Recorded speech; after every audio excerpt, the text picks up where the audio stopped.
आगे बात करते हैं हम व्यंजनों का वर्गीकरण। मैंने यहाँ पर अपने जो नोट्स बनाए थे किसी टाइम पर, उनको रखा है। क्योंकि बेटा अगर मैं अपनी बात करूँ, तो मैंने जो ये नेट जेआरएफ निकाला है बेटा सिर्फ़ सेल्फ स्टडी से और अपने नोट्स की पॉइंट जो थे वो बनाती गई और मैंने अपनी सेल्फ स्टडी से ही HTET, CTET, NET JRF qualify किया है।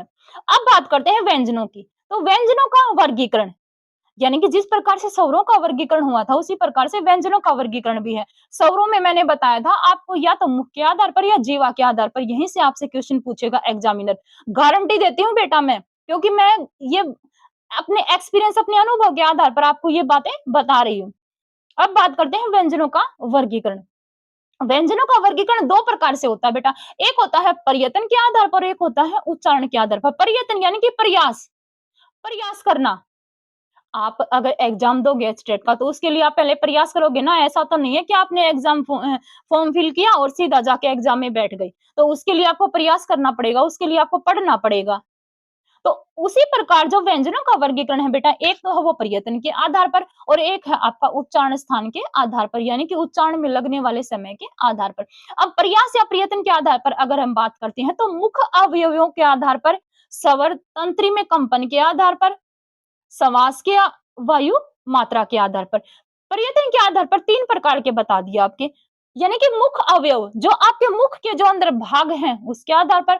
स्वर तंत्री यानी कि जो आपके मुख के अंदर जो 2 झिल्लियां बनी हुई हैं, उनमें जो कंपन होता है उसके आधार पर। और सवास यानी कि जब व्यंजनों का उच्चारण करते हो, जब तुम उसको बोलते हो, तो आपके मुख से जो सांस निकलती है उसकी मात्रा के आधार पर। 3 प्रकार के बताए गए हैं बेटा, मुख अवयवों के आधार पर, स्वर तंत्री के कंपन के आधार पर और समास वायु की मात्रा के आधार पर।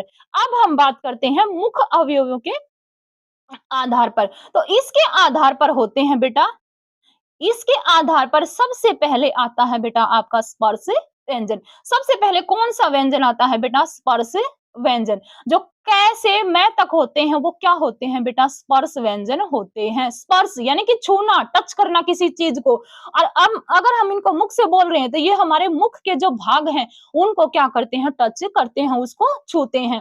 तो जो कै से मैं तक जो स्पर्श व्यंजन हो गए, वो कौन से हैं बेटा? स्पर्श व्यंजन है। अब यहाँ पर मैं एक बात और बता दूं बेटा, यहाँ पर कैसे मैं तक जो व्यंजन होते हैं इनको स्पष्ट यानी कि शय, स्पष्ट व्यंजन भी इनको बोलते हैं। और स्पष्ट का मतलब होता है बेटा बंद होना। स्पष्ट का मतलब क्या होता है? बंद होना। स्पर्श तो आप बचपन से पढ़ते आ रहे हो कि स्पर्श व्यंजन कैसे मैं तक। एग्जामिनर आपको ये शब्द भी दे सकता है, तो ध्यान रखना है स्पर्श व्यंजन या स्पष्ट व्यंजन दोनों एक ही हैं। आगे बात करते हैं स्पर्श संघर्षी व्यंजन। क्या आता है? स्पर्श संघर्षी व्यंजन। स्पर्श तो है ही, लेकिन संघर्ष भी होता है, घर्षण भी होता है। तो वो कौन सा है बेटा? चय वर्ग। वो कौन सा है? चय वर्ग। चय, छय, जय, झय, ये क्या है? आपका स्पर्श संघर्षी व्यंजन है। अंतस्थ व्यंजन, ये, रे, ले और वे। ये, रे, ले और वे क्या है बेटा? अंतस्थ व्यंजन है। और जो अंतस्थ व्यंजन है बेटा, इसको भी 3 भागों में बांटा गया है। अर्ध स्वर, अर्ध स्वर में क्या आएगा आपका? ये और वह। क्या आएगा? ये और वह। लुंठित व्यंजन या प्रकंपित व्यंजन। लुंठित व्यंजन या प्रकंपित व्यंजन। अब इसको लुंठित क्यों बोलते हैं बेटा?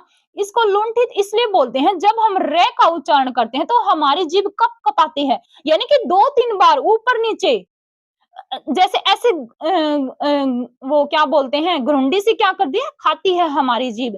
तो इस आधार पर इसको हम क्या बोलते हैं? लुंठित या प्रकंपित व्यंजन बोलते हैं। रे उच्चारण करके देखो आप, आपकी जीभ क्या होगी? कप कपाएगी।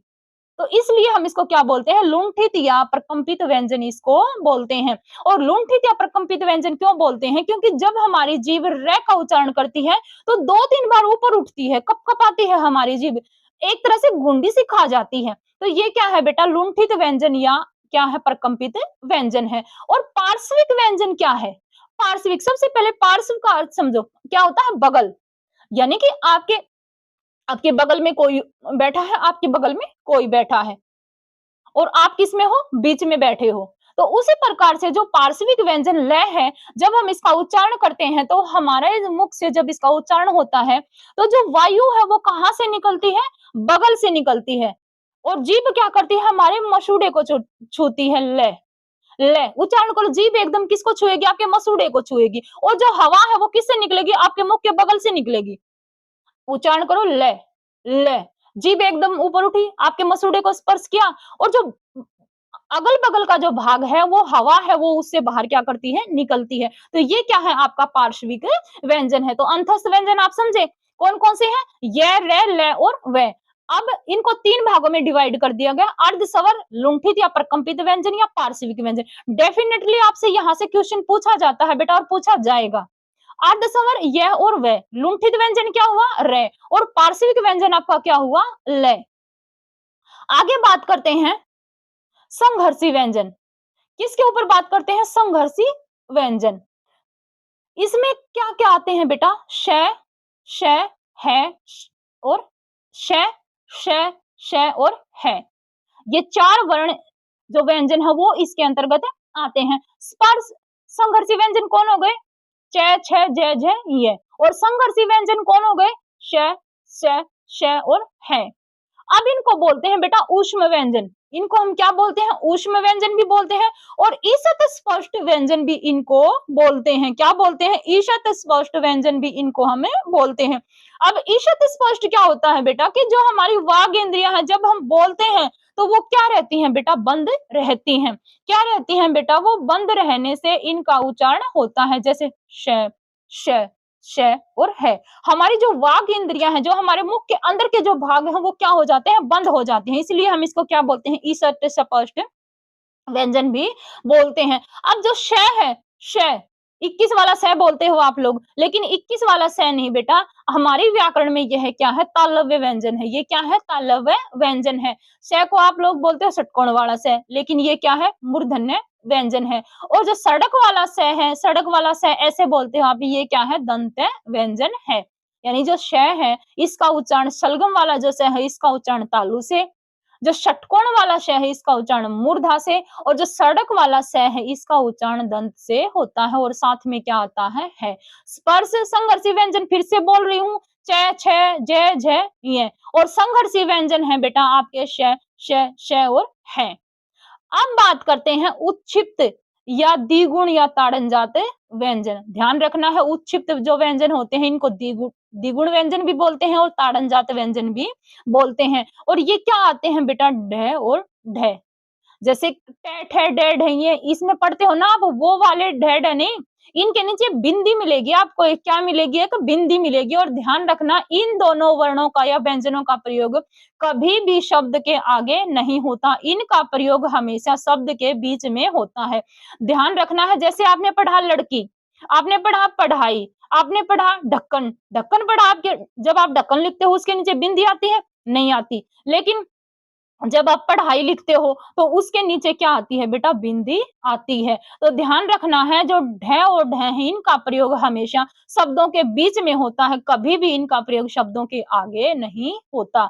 और इनको क्या बोलते हैं बेटा, इनको बोलते हैं उत्क्षिप्त, द्विगुणी, द्विगुण या ताड़न जात व्यंजन। उम्मीद करती हूँ कि आप मुख के अवयवों के आधार पर आप जो व्यंजनों का वर्गीकरण है वो आप अच्छे से समझ गए होंगे। अब बात करते हैं स्वर तंत्री के कंपन के आधार पर, यानी जो हमारे मुख के अंतर्गत जो दो झिल्लियां बनी हुई है यहाँ पर, उनमें जो कंपन होता है उसके आधार पर जो व्यंजन है कितने प्रकार के होते हैं।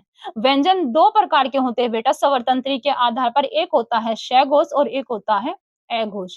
कौन कौन से होते हैं बेटा, एक होता है स घोष और एक होता है ए घोष। और स घोष को मृदु स्वर भी बोलते हैं, मृदु यानी कि कोमल, जो सुनने में अच्छा लगे, स घोष मृदु कोमल। श घोष को क्या बोलते हैं, मृदु स्वर भी बोलते हैं। और ए घोष को क्या बोलते हैं, कठोर, जो सुनने में अच्छा न लगे, वो कौन सा होता है, ए घोष होता है। अब यहाँ पे घोष, स घोष, ए घोष, घोष यहाँ शब्द आया है, घोष का अर्थ क्या होता है बेटा, नाद या गूंज या स्फोट। जब आप बोलते हो तो आपके मुख से एक तरह से स्फोट होती है, गूंज होती है, नाद उत्पन्न होता है, तो वो क्या होता है बेटा, घोष होता है। अब ये जो स घोष या मृदु व्यंजन है, ये क्या होते हैं बेटा, जब हम इनका उच्चारण करते हैं तो हमारे मुख के अंतर्गत जो दो झिल्लियां होती हैं वहां से क्या होता है, इनका उच्चारण होता है। अब सघोष व्यंजन कौन-कौन से हैं? पहल प्रत्येक वर्ग का तीसरा, चौथा और पांचवा वर्ण। प्रत्येक वर्ग का तीसरा, चौथा और जो पांचवा वर्ण होता है वो किसके अंतर्गत आता है बेटा? वो सघोष के अंतर्गत आता है। अघोष के अंतर्गत क्या आएगा बेटा? अघोष के अंतर्गत आएगा प्रत्येक वर्ग का पहला और दूसरा वर्ण। प्रत्येक वर्ग का पहला और दूसरा वर्ण किसके अंतर्गत आएगा? अघोष के अंतर्गत आएगा।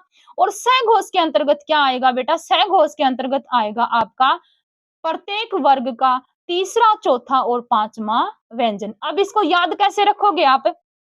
मैं अपनी ट्रिक बता देती हूँ बेटा। मैंने कैसे याद रखा था? जब आप 1 और 2 को लिखते हो तो इज इक्वल टू क्या बनता है आपका? 3। और 3 की बनावट कैसे है? ए जैसी है। तो मैंने तो इस तरह याद किया था बेटा। आप लोग चाहे जिस मर्जी से याद करो। कहने का मतलब ये है कि आपको ये ध्यान रखना है कि शघोष और अघोष व्यंजन कौन से होते हैं। तो सबसे पहले आप अघोष को पकड़ो, चाहे आप ए को पकड़ लो कि हमारी जो वर्णमाला में सबसे पहले क्या आता है? ए आता है। क्या आता है? ए। तो अघोष यानी कि ए पहले आ गया, पहला और दूसरा क्या हो गया? अघोष। बाकी के जो 3 बच गए वो क्या हो गए? सघोष। मैंने यहाँ पर अपनी ट्रिक भी बता दी है कि कैसे आपको याद रखना है। आगे बात करते हैं कि श्वास या प्राण की मात्रा के आधार पर, यानी जब हम बोलते हैं हमारे मुख से जो उच्चारण होता है, सांस से जब उच्चारण होता है तो उसमें जो समय लगता है उसके आधार पर होते हैं बेटा, एक होता है अल्प प्राण और एक होता है महाप्राण। कितने प्रकार के होते हैं? 2 प्रकार के। अल्प प्राण होता है और महाप्राण होता है। अब अल्प अल्प यानी कि छोटा, थोड़ा, कम, और महा यानी कि बड़ा, ज्यादा, अधिक। अल्प प्राण यानी कि पहला, तीसरा और पांचवा, और महाप्राण दूसरा और चौथा। कैसे याद करोगे? महा यानी कि बड़ा। बड़ा कौन सा है? क के बाद क्या आया? ख। ख के बाद क्या आया? ग। ग के बाद क्या आया? घ। यानी कि 2 का 4। ऐसे याद करो। महाप्राण यानी कि बड़ा। 2 का दुगुना क्या होगा? 4 होगा। तो ये क्या हो गए? आपके महाप्राण हो गए। महा यानी कि बड़ा, और बड़ा क्या है आपके व्यंजनों में? बड़ा है आपका क के बाद बड़ा कौन सा है? ख है। ख और घ। 2 का क्या हो गया? 4 हो गया। 2 दूनी 4। ऐसे महाप्राण याद करो। अल्प प्राण जो बच गए वो पहला, तीसरा और पांचवा क्या है? अल्प प्राण है। अब मैंने यहाँ पे शघोष और अघोष, अल्प प्राण और महाप्राण, आप इनको कैसे याद कर सकते हो? जैसे अघोष, अघोष मैंने बताया था पहला और दूसरा, 1 और 2 को जोड़ोगे तो कितने बन जाएंगे? 3। तो अघोष कैसे? 3 की बनावट किस तरह से है? ए की तरह से है। इसको अगर ऐसे याद करो, ए हमारे स्वरों में सबसे पहले वर्णमाला में क्या आता है? स्वर आता है। ए आता है स्वरों में, तो ऐसे याद कर लो, पहला और दूसरा। सघोष तीसरा, चौथा और पांचवा। अल्प प्राण छोटा और महाप्राण यानी बड़ा। तो बड़ा क्या है? 2 का क्या हो जाएगा? 4 हो जाएगा। महाप्राण हो जाएंगे। अल्प प्राण जो आपके बच गए वो, ये था आपका शघोष और अघोष, अल्प प्राण और महाप्राण। मैंने यहाँ पे एक टेबल भी रखी है, आप लोग देख लेना। अब मैं अपनी भाषा में आपको बताती हूँ अघोष, शघोष यानी कि स्वर हैं वो अघोष, शघोष में कैसे जाएंगे। देखो, यहाँ पे है सबसे पहले आता है अघोष।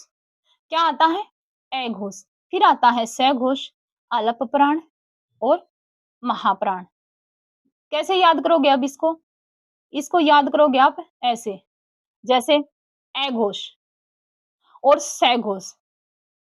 आप यहाँ पे किसको पकड़ो? सघोष को पहले पकड़ो। किसको पकड़ो? सघोष को पहले पकड़ो। सघोष को आपने पकड़ लिया, पकड़ के बैठ गए इसको आप। उम्मीद करती हूँ कि आप इसको बिल्कुल जकड़ के पकड़ के बैठ गए होगे। तो सघोष यानी कि सभी स्वर, ये अपनी जाति के साथ जाएंगे। स और स्वर दोनों की जाति एक है, दोनों की जाति एक है ना, तो जो स्वर है वो किसके साथ जाएंगे? अपनी जाति के साथ जाएंगे। ओबियसली बात है बेटा, ये किसके साथ जाएंगे? अपनी जाति के साथ जाएंगे। सघोष और स्वर, ऐसे याद करो इनको। स्वर, सघोष, जो सभी स्वर क्या होते हैं? सघोष होते हैं। अब तीसरा, चौथा और जो पांचवा वर्ण है, व्यंजन है, अंतस्थ व्यंजन मैंने बताया मैंने, ये सब किसके अंतर्गत जाएंगे बेटा? सघोष के अंतर्गत जाएंगे। अब अल्प प्राण, आप ऐसे जैसे मैंने डायग्राम बताया है उसी तरह से याद करना है बेटा। अब अल्प प्राण पहला, तीसरा और पांचवा और सभी स्वर। शघोष, अल्प प्राण। आपसे ये भी पूछा जा सकता है कि सभी स्वर अलप प्राण होते हैं या महाप्राण होते हैं? तो ये क्या होते हैं बेटा? अलप प्राण होते हैं। जो स्वर होते हैं वो घोष होते हैं या अघोष होते हैं? तो ये क्या होते हैं बेटा? सघोष होते हैं। तो सघोष में जाएंगे आपके सारे स्वर, तीसरा, चौथा और पांचवा व्यंजन, अंतस्थ व्यंजन और है। अलप प्राण के अंतर्गत आपका जाएगा बेटा पहला, तीसरा और पांचवा, और जो सभी स्वर हैं वो। अब अघोष और महाप्राण की बात करते हैं।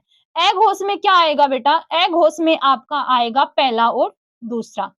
क्या आएगा आपका? पहला और दूसरा। श, श और श, ये आपके किस में जाएंगे? अघोष में जाएंगे। मैंने इनका उच्चारण स्थान क्या बताया था?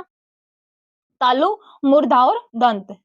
तालव्य मूर्धन्य, तालव्य मूर्धन्य और जो दंत श है वो किसके अंतर्गत जाएंगे बेटा? अघोष के अंतर्गत जाएंगे। महाप्राण यानी दूसरा और चौथा, श, श और श है, और जो ये ढ है, ढक्कन वाला जो ढ है, सॉरी पढ़ाई वाला जो ढ है वो इसके अंतर्गत जाएगा। और विसर्ग, क्या? विसर्ग, और इसके अंतर्गत जाएगा बेटा जो आपका ये वाला लड़की वाला ड़, ये आपका जाएगा अलप प्राण में। उम्मीद करती हूँ कि आप सघोष, अघोष, अलप प्राण और महाप्राण को आप अच्छे से समझ गए होंगे। अब बात करते हैं, अब आगे मैंने बेटा कुछ क्वेश्चन रखे हैं जिनके थ्रू आप इनको अच्छे से समझ जाओगे। सबसे पहला क्वेश्चन है बेटा आपके सामने कि निम्नलिखित में से मूर्धन्य ध्वनि कौन सी है? मूर्धन्य, कंठ, तालु, मूर्धा। कंठ, तालु, मूर्धा, यानी कि जो मूर्धा से बोले जाते हैं। यहाँ पर वो ध्वनि पूछ रखी है आपसे, और वो कौन सी है? कौन सी है बेटा? ग, ट, ड़, च और ढ़। अब ग की बात करें तो बेटा ये क्या है? किससे बोला जाता है? कंठ से। च की बात करें तो किससे बोला जाता है? तालु से। बचा क्या आपका? क्या बचा आपका? ट, ढ और ठ, ये बचे आपके। तो ऑप्शन नंबर क्या हो जाएगा बेटा? बी, सी और ई। कौन सा चला जाएगा आपका? ऑप्शन नंबर चला जाएगा बी, सी और ई। क्या चला जाएगा आपका? बी, सी और जो ई है, सॉरी, बी, सी और ई, हाँ, बी, सी और जो ई है वो आपका क्या चला जाएगा? राइट आंसर हो जाएगा। आगे बात करते हैं, दूसरे क्वेश्चन पर चलते हैं कि हिंदी में अनुनासिक व्यंजनों की संख्या कितनी है? कैसे मैं तक जो व्यंजन आते हैं, क वर्ग, च वर्ग, ट वर्ग, त वर्ग और प वर्ग, इनके पीछे जो पांचवा व्यंजन आता है उनकी संख्या पूछी है आपसे। उनकी संख्या कितनी होती है बेटा? तो उनकी संख्या कितनी होती है? 5 होती है। अगर अगले क्वेश्चन पर बात करें बेटा, आपसे क्या पूछा गया है? स्वनिम के संबंध में उपयुक्त कथन है। स्वनिम यानी कि ध्वनि के बारे में आपसे पूछा है। स्वनिम को ही क्या बोलते हैं बेटा? स्वनिम को ही बोलते हैं ध्वनि। तो ध्वनि के ऊपर आपसे क्वेश्चन पूछा है कि वाक्य में शब्दों के संबंध निर्धारित करते हैं। इसका संबंध मौखिक भाषा से है। सार्थकता की दृष्टि से शब्द लघुतम इकाई है। यह उच्चरित भाषा की लघुतम इकाई है। इसका ज्ञान भाषा के शुद्ध व्याकरण को जानने में सहायक होता है। तो इसका आंसर क्या चला जाएगा बेटा? इसका आंसर जाएगा बी, डी और ई। क्या जाएगा? बी, डी और ई। वाक्य में शब्दों के संबंध निर्धारित करते हैं? नहीं, इसका संबंध मौखिक भाषा से होता है। जब हम ध्वनि बोलते हैं, मुख से बोलते हैं ना, मुंह से ही तो हमारी ध्वनि निकलती है, ये जाएगा। यह उच्चरित भाषा की लघुतम इकाई है, बिल्कुल ठीक है। जब हम उच्चरित करते हैं, जब हम बोलते हैं, तो जो सबसे छोटी इकाई क्या है? वो ध्वनि है। और इसका ज्ञान भाषा के शुद्ध उच्चारण को जानने में सहायक होता है। यानी कि हम शुद्ध बोल रहे हैं या नहीं बोल रहे, तो वो किससे पता चलता है? हमें ध्वनि से पता चलता है। तो ऑब्वियसली इसका आंसर जाएगा बी, डी और ई। अगले क्वेश्चन पर हम बात करें, अगला क्वेश्चन पूछा गया है आपसे, स्पर्श संघर्षी व्यंजन कौन से हैं? स्पर्श संघर्षी व्यंजन कौन से हैं? स, य, न और च।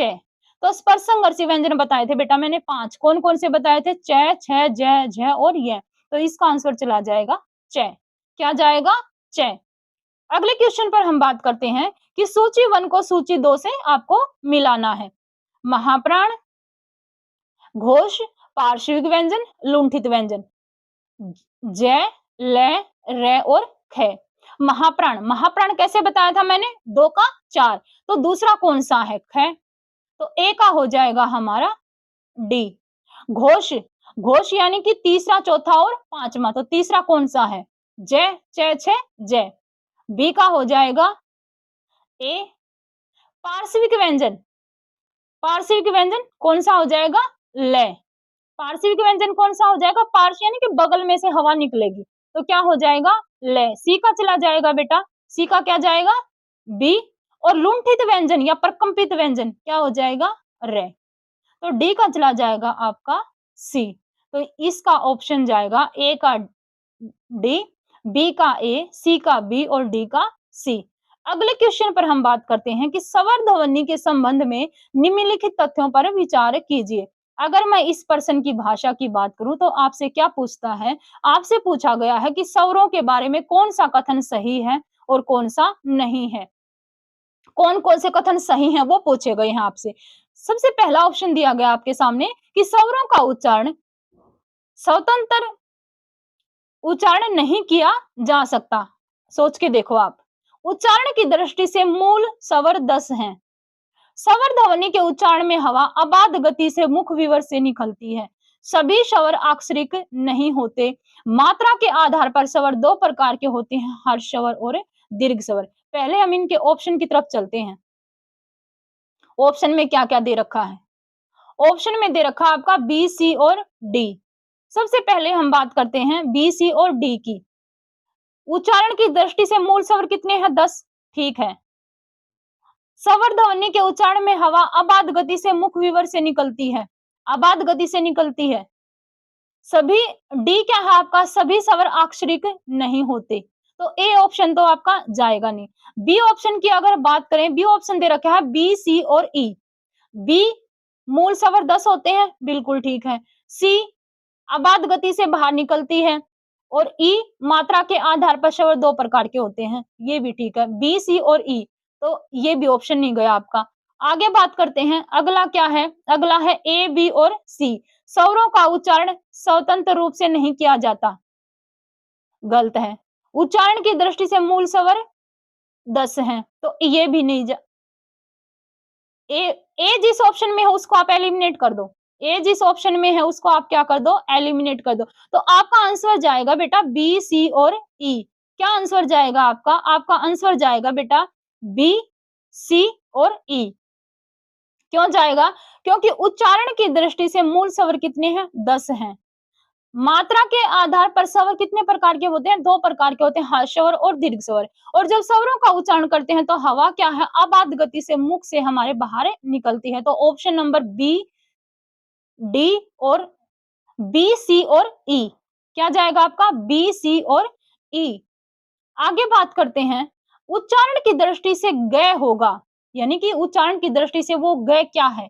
ऑप्शन है आपके सामने कंठ, स्पर्श, अघोष, अलप प्राण। अब कंठ स्पर्श तो होएगा, अघोष और अलप प्राण देखो। अलप प्राण मैंने कौन से बताए थे? महाप्राण बताए थे जो बड़े हैं। कौन सा? क, ख, ग। तो महाप्राण तो आपका जाएगा नहीं। महाप्राण जिसमें है उसको आप एलिमिनेट कर दो। अब टाई तोड़नी है आपने अघोष और शघोष में। अघोष का मैंने क्या बताया था? पहला और दूसरा। तो पहला और दूसरा कौन सा है? क और ख। तो ये भी नहीं गया, बच गया ऑप्शन आपका बी, ऑप्शन नंबर बी। इस तरह के क्वेश्चन आते हैं ना बेटा, उसको आप एलिमिनेशन जो मेथड होता है उनको अपनाओ, उनसे आप इजिली इन क्वेश्चन को कर सकते हो। तो ये थे बेटा आज की अपनी क्लास वर्ण विचार के ऊपर। उम्मीद करती हूँ कि आपने इस क्लास को अच्छे से समझा, देखा और आप जितना भी मैंने आपके साथ जो क्वेश्चन करवाए हैं वो आपने अच्छे से देखे। अगर आपको मेरी ये क्लास पसंद आती है तो प्लीज लाइक, शेयर और सब्सक्राइब जरूर करें। एक बात और बोलना चाहूंगी बेटा, अगर आप डिटेल में मुझसे पढ़ना चाहते हैं तो टीचिंग गोल्स ऐप को डाउनलोड करें। वहां पर मैं आपको जो हिंदी लिटरेचर है, जो आपका हिंदी साहित्य है, वो आदिकाल और आदिकाल के साथ में भक्ति काल में प्रवेश कर चुकी हूँ, जहां पर मैंने संत काव्य धारा को कंप्लीट करवा दिया है। अगर आप चाहते हैं कि हम फर्स्ट अटेम्प्ट में ही टीजीटी एस्टेट क्लियर करें तो आप वहां मेरे साथ जुड़कर आप अपनी जो जर्नी है, जो यात्रा है, उसको एक नया पड़ाव दे सकते हैं, ताकि आप फर्स्ट अटेम्प्ट में ही क्या करें? एस्टेट क्लियर करें। तो थैंक यू। फिर से बोलना चाहूंगी, अगर आपको मेरी ये क्लास पसंद आती है तो ज्यादा से ज्यादा शेयर करें, सब्सक्राइब करें और लाइक करें। मिलती हूँ किसी और नेक्स्ट टॉपिक के साथ, तब तक के लिए नमस्कार।